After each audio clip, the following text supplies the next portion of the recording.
जिंदाबाद जिंदाबाद जिंदाबाद इंकलाब जिंदाबाद जिंदाबाद जिंदाबाद। मीटर रीडर एकता।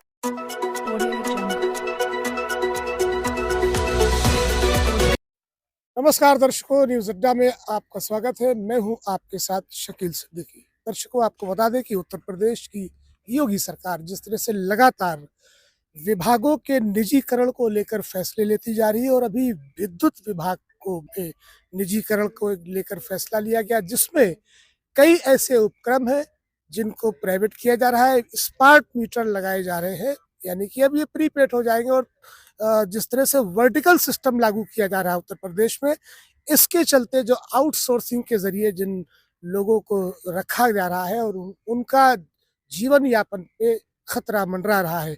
और आज इको गार्डन राजधानी का लखनऊ में जो धरना स्थल है, विद्युत मीटर रीडर संघ की तरफ से एक यहाँ पर धरना प्रदर्शन किया गया है। इनकी जो मांगे हैं, उन मांगों को लेकर ये आज गुहार लगा रहे हैं। स्मार्ट मीटर लगने से बेरोजगार हो रहे अपने साथियों के संबंध में इनकी कुछ मांगे हैं और इन्हीं मांगों को लेकर हम आज इनसे बात करेंगे, रूबरू हैं। और सबसे पहले तो हम आपका परिचय जानना चाहेंगे। जी, मैं विद्युत मीटर संघ का राष्ट्रीय अध्यक्ष हूँ। गुलाम नबी नाम है हमारा और हमारा गृह जनपद अयोध्या है। और आप सभी जिले से हमारे पदाधिकारी आए हुए हैं। उत्तर प्रदेश के विभिन्न जिलों से हमारे यहाँ पे साथी आए हैं, क्योंकि स्मार्ट मीटर लगने के बाद हम लोग बेरोजगार हो जाएंगे। तो सरकार से हम लोग मांगे कर रहे हैं कि हम लोगों को समायोजन किया जाए इसमें, और अगर स्मार्ट मीटर लग जाएगा तो जो मीटर रीडर का काम है वो ख़त्म हो जाएगा।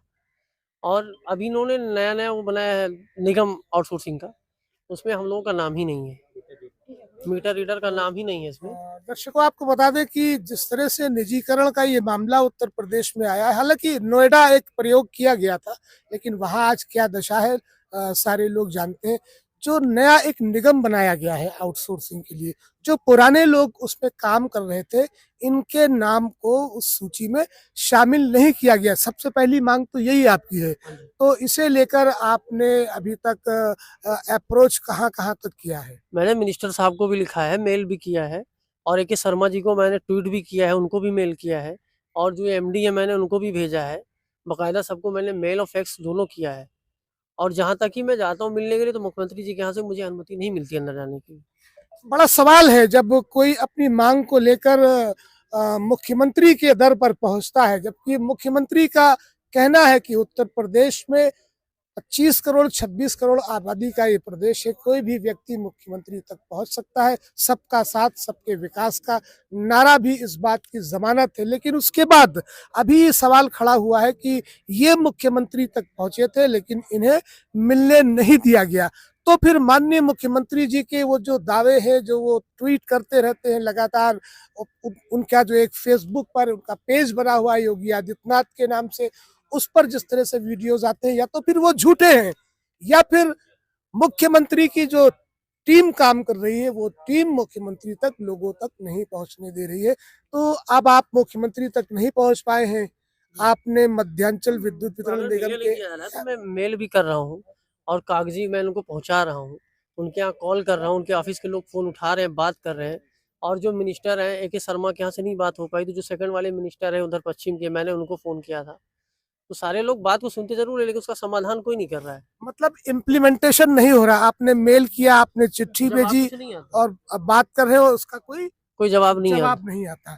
तो चौंकाने वाली बात है कि जब चिट्ठियों के द्वारा सूचित किया जा रहा, चलिए मान लेते हैं कि मुख्यमंत्री एक है और प्रदेश की आबादी बहुत ज्यादा है, देश का सबसे बड़ा राज्य है, उसके लिए व्यवस्थाएं की गई हैं। जन सुनवाई पोर्टल बनाया गया 2016 में सपा सरकार में, और उसको फिर 2020 में संशोधन किया गया। उसमें 1076 की एक पावर लाइन जोड़ दी गई। उसके बावजूद, इतनी अप्रोचेस करने के बावजूद मुख्यमंत्री तक बात नहीं पहुंच रही है। ये गंभीर प्रश्न खड़ा करता है योगी सरकार की पारदर्शिता पर और उस निष्ठा और ईमानदारी पर जिसके लिए प्रदेश की जनता ने उन्हें दूसरी बार सर माथे पर बिठाया। तो अब जब आपकी बात वहां तक नहीं पहुंच रही है, आप यहाँ पर इकट्ठा हो, मीडिया के जरिए बात वो पहुंचेगी, जायज बात है, बिल्कुल पहुंचेगी। और खासतौर पर न्यूज अड्डा पर जो भी खबरें चलती है, उसको शासन प्रशासन में पूरी वरीयता दी जाती है, ये मैं जानता हूँ और देश के लोग और हमारे दर्शक भी जानते हैं। तो आपकी जो मांगे हैं उनको अभी तक सुना नहीं गया। अगर मान लेते हैं भी वही डाक के 3 पात होते हैं तो अगला कदम क्या होगा? देखिए, मैं तो यही कहूँगा कि भाई उत्तर प्रदेश के मुख्यमंत्री हैं, वो अकेले किसी के मुख्यमंत्री नहीं, पूरे उत्तर प्रदेश के लोगों के मुख्यमंत्री हैं। मैं उनसे, अगर वो हमारी चीज़ों को नहीं सुन पाए, उन तक नहीं पहुँच पाया, उनके अधिकारियों ने नहीं पहुँचाया, तो अगर मेरा वीडियो देखेंगे आपके चैनल के ज़रिए से, तो मैं अभी कह रहा हूँ कि माननीय मुख्यमंत्री जी, हमारे जो मीटर रीडर है, स्मार्ट मीटर लग रहा है, उसमें सब मीटर रीडर बेरोज़गार हो जाएँगे। और जो हमारे मीटर रीडर को निगम में आउटसोर्सिंग बनाया अभी नया-नया, उसमें नाम नहीं डाला गया, उनको रखा जाए। अगर आप स्मार्ट मीटर लगाना चाहते हो तो स्मार्ट मीटर लगाओ, लेकिन जैसे एमपी के मुख्यमंत्री ने विद्युत मीटर रीडर, जो मीटर रीडर हैं, उनका नाम विद्युत सहायक करके रख दिया, उनको सैलरी अच्छा देना चालू कर दिया है, वैसे आप भी कर दो। बिल्कुल, मध्य प्रदेश की सरकार ने जब शुरुआत कर दी, क्योंकि वहाँ भी भारतीय जनता पार्टी की सरकार है और देश के कई राज्यों में, सवाल ये पैदा होता है कि लगभग जो मीटर रीडरों की संख्या है, दर्शकों आपको बता दें कि ये 3,000 से 30,000 से लगभग 32,000 के आसपास है। अब आप सोचिए, अगर जो नया निगम बनाया गया है और उस निगम में ये जो पुराने आउटसोर्सिंग पे रखे गए थे, इन्हें शामिल नहीं किया जाता है, तो 32,000 परिवारों का चूल्हा बुझ जाएगा। इनके जीवन यापन का कौन जिम्मेदार होगा? इनके परिवार का जो जीवन यापन इनके जरिए होता है, उसका जिम्मेदार कौन होगा? प्रदेश की सरकार को इस पर सोचना होगा। एक नॉन पॉलिटिकल व्यक्ति को ऊर्जा मंत्री बनाया गया, जिस पर कई सवाल खड़े हुए थे। उसके बावजूद AK शर्मा के कई वीडियो मैंने भी वायरल किए हैं। जब जनता ने उनसे सवाल पूछा तो जय श्री राम कहकर वो निकल गए। ऐसे लोगों को जब मंत्री बनाया जाएगा तो प्रदेश का बंटाधार तो होना ही है, सत्यानाश योगी सरकार का भी होना है। ये न्यूज अड्डा के जरिए एक संदेश योगी सरकार को जा रहा है। ये जो अपनी मांगे लेकर खड़े हुए हैं, आखिर ये वही लोग हैं जो पूरे सिस्टम को संभाल रहे थे आउटसोर्सिंग के जरिए, और आज आप कुछ धनी मित्रों को लाभ देने के लिए इनके पेट पर लात मारने का काम कर रहे हैं। इसे ना प्रदेश स्वीकार करेगा, ना देश स्वीकार करेगा, और जो न्यायिक व्यवस्थाएं हैं उत्तर प्रदेश से लेकर पूरे देश में, वो भी स्वीकार नहीं करेंगी। सवाल ये खड़ा होता है कि आखिर इनकी कौन सुनेगा? क्या माननीय मुख्यमंत्री जी इस खबर के चलने के बाद संज्ञान में लेंगे? इनके प्रतिनिधि को, जो भी है इनके रिप्रेजेंटेटिव, उन्हें बुलाया जाएगा, उनसे बात की जाएगी। मैं तो यही कहता हूं कि आस्था से रास्ता निकलता है। इनकी आस्था अगर प्रदेश की सरकार में है तो रास्ता प्रदेश के मुख्यमंत्री को निकालना होगा। आखिरी सवाल हमारा, कितना समय हो गया आपको इस मांग को उठाते हुए? 2 साल से कर रहे हैं। 2 साल से। तो इन 2 सालों में कोई क्रिया प्रतिक्रिया नहीं हुई? यही जगह पे हम पिछले साल भी यही ज्ञापन और लेटर देके गए थे, धरना में हम लोग किए थे। उसके बाद कहा गया कि भाई मुख्यमंत्री जी को अवगत करा दिया गया है, जो आपका लेटर है, समाधान हो जाएगा। अब हमारे चैनल के माध्यम से आप क्या कहना चाहते हैं मुख्यमंत्री को? जो भी कुछ कहना चाहते हैं खुल कर कहें। मुख्यमंत्री जी से कहेंगे कि 29 तारीख को पिछले साल से आए, 1 साल हो गया।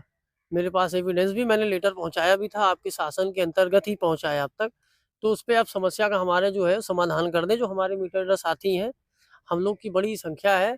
अगर हम लोग की मांगे नहीं पूरी होंगी तो हम लोग आके रोड पे बैठ जाएंगे, हम लोग यहीं पे धरना करेंगे।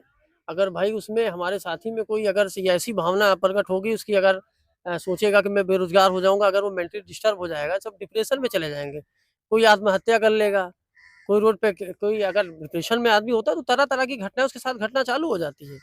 निश्चित रूप से चौंकाने वाली बात है, लेह लद्दाख में अभी जो हिंसा भड़की, वहां के युवा अपनी मांगों को लेकर सड़कों पर बैठे हुए थे, अपने अधिकार की लड़ाई लड़ रहे थे।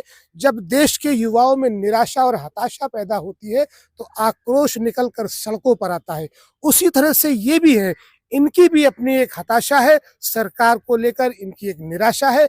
और अगर इस तरह के मामले देश में आते रहे, श्रीलंका से शुरू हुआ बांग्लादेश, और बांग्लादेश से लेकर नेपाल, और बाद में फ्रांस में भी यही तस्वीरें देखने को मिली। इन तस्वीरों से अगर सरकार को बचना है और ऐसी स्थिति ना आए देश में कि देश का युवा सड़कों पर निकले और आक्रोशित होकर फिर वही सब कुछ करे जो श्रीलंका, बांग्लादेश या नेपाल में हुआ है, इसके लिए माननीय प्रधानमंत्री जी को भी इस पर विचार करना होगा। और माननीय मुख्यमंत्री जी को, जो लगातार कहते हैं कि किसी के साथ अन्याय नहीं होगा, सबका साथ होगा, सबका विकास होगा, सबका विश्वास होगा, तो उम्मीद करता हूं कि न्यूज अड्डा की इस खबर के चलने के बाद असर सरकार पर होगा, क्योंकि असर नहीं होगा तो न्यूज अड्डा को उस दर तक पहुंचने में समय नहीं लगता है, ये पूरा देश जानता है। परसों मैं जब राष्ट्र के मुख्य धारा के चैनल में बैठा था, मैंने इसी पर चर्चा की थी और उस डिबेट को पूरे देश दुनिया ने देखा। और आज एक बार फिर अगर इनकी मांगों पर संज्ञान शासन प्रशासन या ऊर्जा मंत्री या संबंधित लोगों से नहीं लिया जाता है तो अगली पड़ताल हमारी होगी मुख्यमंत्री आवास से। न्यूज अड्डा को ज्यादा से ज्यादा सब्सक्राइब करें, देखते रहे हमारी तमाम खबरों को। नमस्कार।